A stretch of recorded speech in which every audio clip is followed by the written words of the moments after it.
হরে কৃষ্ণা। ভক্তি রসামৃত সিন্ধু গ্রন্থের ত্রয়োবিংশতি অধ্যায় ভাবের গৌণ লক্ষণ। হাস্য। দুই গোপিকার ভাণ্ড থেকে দধি চুরি করার পর শ্রীকৃষ্ণ তার এক সখীকে বলেন, হে সখী, আমি শপথ করে বলছি যে তোমাদের ভাণ্ড থেকে আমি এক ফোঁটাও দধি চুরি করিনি।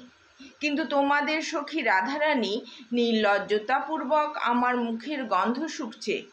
তাকে বলে দিও সে যেন আমার প্রতি এরকম অসৎ ব্যবহার না করে।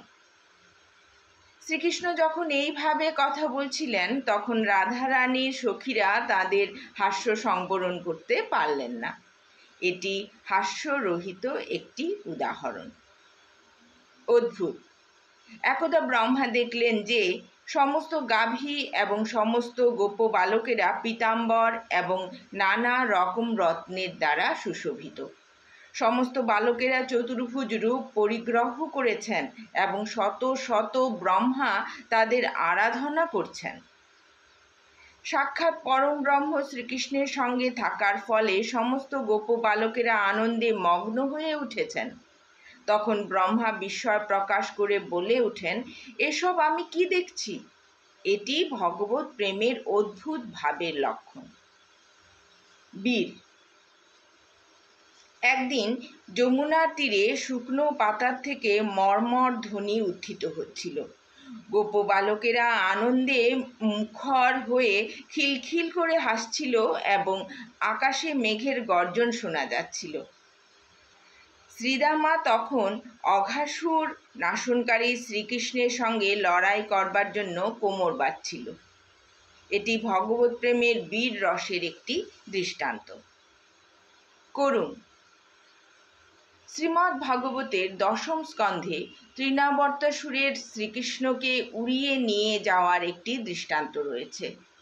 এইভাবে তৃণাবর্তাসুর যখন শ্রীকৃষ্ণকে আকাশে উড়িয়ে নিয়ে গেল তখন সমস্ত গোপিকারা উচ্চস্বরে ক্রন্দন করতে শুরু করেন। মা যশোদার কাছে গিয়ে তারা তখন বলেন যে নন্দ দুলালকে তারা খুঁজে পাচ্ছে না, ঘূর্ণিঝড় তাকে উড়িয়ে নিয়ে গেছে। এটি ভগবত প্রেমজনিত করুণ রসের একটি দৃষ্টান্ত। শ্রীকৃষ্ণ যখন কালীয় নাগের সঙ্গে লড়াই করছিলেন মা যশোদা তখন চিৎকার করে বলে ওঠেন, কৃষ্ণ এখন কালীয় সর্পের বন্ধনে আবদ্ধ হয়ে পড়েছে, আর এখনো আমি খণ্ড বিখণ্ড হয়ে যাইনি। কি অদ্ভুত এই শরীরের কঠোরতা! এটি ভগবত প্রেমজনিত করুণ রসের একটি দৃষ্টান্ত। রৌদ্র।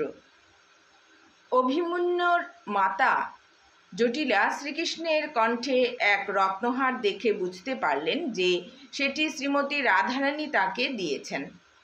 তার ফলে তার হৃদয়ে গভীর ক্রোধের উদয় হলো এবং তার চোখের মণি ঘুরতে লাগলো। এটি ভগবত প্রেমে রৌদ্র রসের একটি দৃষ্টান্ত। বিভৎস।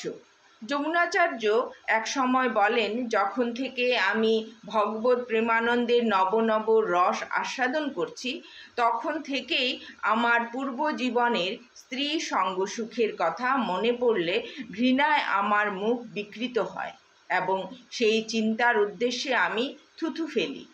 এটি ভগবত প্রেমে বিভৎস রসের একটি উদাহরণ। ভয়ানক।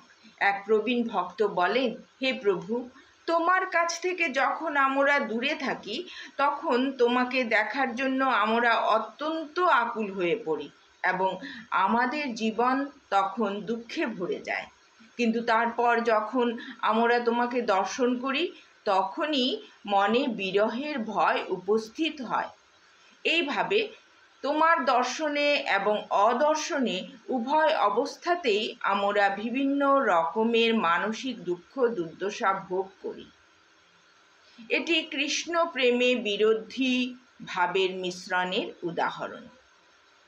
এই রতি অত্যন্ত আস্বাদ্য এবং নিপুণ রসজ্ঞরা এটিকে দই, মিছরি এবং গোলমরিচের মিশ্রণের সাথে তুলনা করেছেন। এই এই সবের সম্মিলিত স্বাদ অত্যন্ত রসময়।